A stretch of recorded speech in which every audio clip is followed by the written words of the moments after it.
اور وہ کہتے ہیں نہیں ہے یہ زندگی ہماری دنیا کی مگر یہ کہ ہم مرتے ہیں اور جیتے ہیں، اور نہیں ہلاک کرتا ہم کو مگر زمانہ.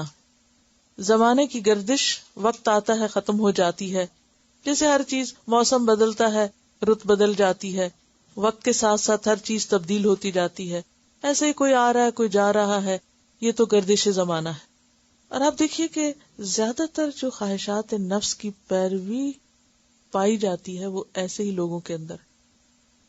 پھر اس کے بعد فرق نہیں رہتا کسی علم والے میں، ایمان والے میں اور بے ایمان میں، اور اس کی پھر کوئی حد نہیں ہے. لیکن آپ دیکھیے کہ جب سے یہ فلسفہ دنیا میں پریویل کیا ہے، دہریت جس کو کہتے، دہریہ پن. کیا ہوتا ہے دہریہ پن؟ کوئی خدا رسول نہیں، کچھ نہیں، کائنات خود سے خود بن گئی. اس کے بعد جو حدود ٹوٹی ہیں اور جو فطرت کے نظام میں خلل پڑا ہے، اور یہ انڈسٹریل ریولوشن کے ساتھ یہ چیز آئی ہے. اس سے پہلے کیا تھا کہ ایک دین کا کانسیپٹ، خواہ وہ ٹھیک تھا یا غلط تھا، وہ کسی نہ کسی شکل میں موجود رہا، وہ ایک پریولنٹ آئیڈیالوجی نہیں تھا. لیکن یہ جو دہریت جب سے عام ہوئی تو اس سے بہیمیت آئی. مین از اے ریشنل اینیمل بن گیا. اور اینیمل کا کیا کام ہوتا ہے؟ پھر کھاؤ پیو مزے کرو، جو دل چاہے کرو. جانور کے کوئی سونے کا ٹائم ہوتا ہے؟ ان کا بھی شاید ہوتا ہو، لیکن ان کے سونے جاگنے کا کوئی ٹائم نہیں، ان کے کھانے پینے کے کوئی اوقات نہیں، سارا دن چرتے رہتے ہیں.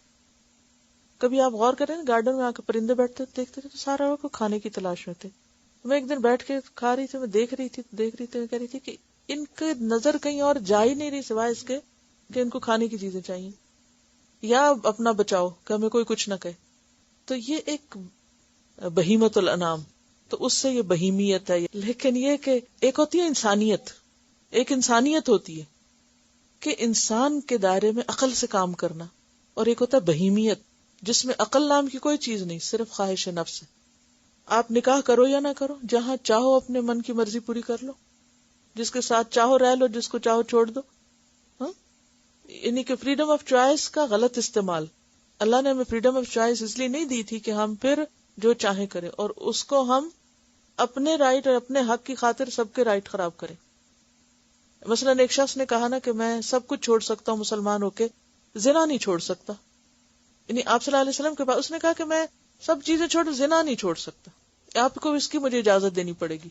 تو آپ نے اسے کچھ نہیں کہا، آپ نے فرمایا اچھا بیٹھو تم، کیا تم چاہو گے کہ تمہاری بہن کے ساتھ کوئی ایسا کرے؟ یہ تو میں نہیں چاہوں گا. تمہاری بیٹی کے ساتھ؟ نہیں یہ بھی نہیں چاہوں گا. تمہاری ماں کے ساتھ؟ نہیں یہ بھی نہیں چاہوں گا. تو پھر تم کسی کی ماں اور کسی کی بیوی اور کسی کی بیٹی اور کسی کی بہن کے ساتھ کیوں کرنا چاہو گے؟ تو اس کو سمجھ آ گئی. اس نے کہا میں چھوڑتا ہوں یہ بات، میں آج کے بعد زنا نہیں کروں گا. سمجھ آ گئی نا بات. آج آپ دیکھیں کہ ہم یعنی ایسی تمام قباحتوں کو حلال کیے ہوئے، جائز کی کیا فریڈم ہے، جو جس کا جو جی چاہے کرے. اور پھر وہی چیز جو اپنے لیے پسند نہ ہو وہ دوسروں کے لیے ہم حلال کر دیں. اسی طرح کھانے کے معاملے میں جو جی چاہو کھا. اب جانوروں کو وہ کھلا دینا جو ان کی فطرت کے خلاف ہے، اس سے کیا ہوا؟ ان کی سائز آپ دیکھیں، ان کے بیہیویئر دیکھیں، جانوروں کے بیہیویئر میں تبدیلی آ گئی. اور ان کو جب ہم کھاتے ہیں تو پھر انسانوں کے بیہیویئر بھی آپ دیکھیں کہ کیا سے کیا بن جاتے. میں دیکھتی ہوں کہ جو ہماری فوڈ ہوتی ہے نا، اس کا ہمارے بیہیویئر میں بہت بڑا اثر ہوتا ہے. جب آپ صحیح کھانا نہیں کھاتے تو اس کا نتیجہ کیا ہوتا ہے؟ آپ کے اندر ایک بہیمیت پیدا ہوتی ہے. اس بہیمیت کی سیٹسفیکشن کے لیے پھر انسان کیا چاہتا ہے؟ اگر حلال ہے تو حلال پہ بھی زیادتی کرتا ہے، اور حرام ہے تو اس کی تو پھر ہے ہی زیادتی. یعنی ایسی خوراک کھانا کہ جس کے بعد انسان نہ رہے، جانور کے درجے کو پہنچ جائے. تو اس کے نتیجے میں آپ دیکھیں گے کہ انسانوں کے تعلقات کتنے ایک ہسبینڈ وائف کے تعلقات متاثر ہو سکتے ہیں. اور پھر اس سے جو ڈس سیٹسفیکشن ہوگی اور اس کے جو اثرات ہوں گے اور اس کے جو نتائج ہوں گے بہت دور تک چلے جائیں گے. تو کسی بھی چیز کے اندر کوئی لمٹ باقی ہی نہیں رہی.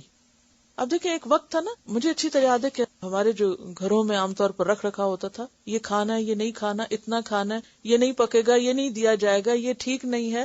تو سوچتی یہ کیا ہر بات میں رکاوٹ. اب سمجھ میں آتا ہے کہ واقعی یہ بہت بڑی حکمت تھی اس میں. آپ دیکھیے کہ جو عزتیں محفوظ نہیں، گھروں میں لڑائیاں ہیں، ہسبینڈ وائف کے تعلقات میں خرابی ہے، لمٹ سے باہر نکلے ہوئے ہیں لوگ، نگاہوں کی حفاظت نہیں. یہ خرابیاں کہاں سے ساری شروع ہوئی؟ یہ اعتدال کے خراب ہونے سے، اعتدال کے بگڑنے سے.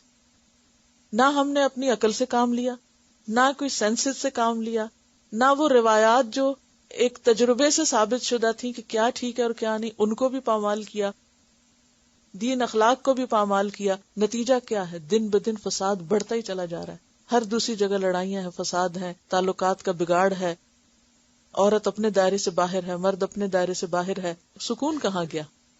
کتنے گھرانوں میں ڈیورسز ہیں، کتنے گھرانوں کے اندر بچوں کے پاس ماں باپ نہیں ہے یا سنگل پیرنٹس. فساد جو ہے وہ اپنی آخری درجے کو پہنچا ہوا ہے نا. یعنی شاید دنیا میں اس درجے کا بگاڑ کبھی ہوا ہو جس درجے کا اس دور میں ہم نے اس بہیمیت کی وجہ سے اور اس دہریت کی وجہ سے ہم نتیجہ پائے کہ جب انسان خدا کو ایک طرف رکھ دے اور کہے کہ موت زندگی بھی ہماری مرضی کی ہے، وما یہلکنا الا الدہر، بس یہ گردش زمانہ ہے، وما لہم بذلک من علم، نہیں ہے ان کے پاس اس بات کا کوئی علم. کیا دلیل ہے ان کے پاس؟ کیا ثبوت ہے؟ انہم الا یظنون، نہیں وہ مگر گمان سے کام لیتے ہیں. یہ بس ان کے خیالات ہیں، خود ساختہ تھیریز ہیں جن کی کوئی حقیقت نہیں. اب دیکھیں کہ کس زور شور سے دھڑلے سے اس کو پروو کرنے کی کوشش کی گئی ہے کہ نہ کوئی خدا ہے اور نہ کوئی اس کائنات کا مالک ہے اور یہ سب کچھ خود ہی چل رہا ہے.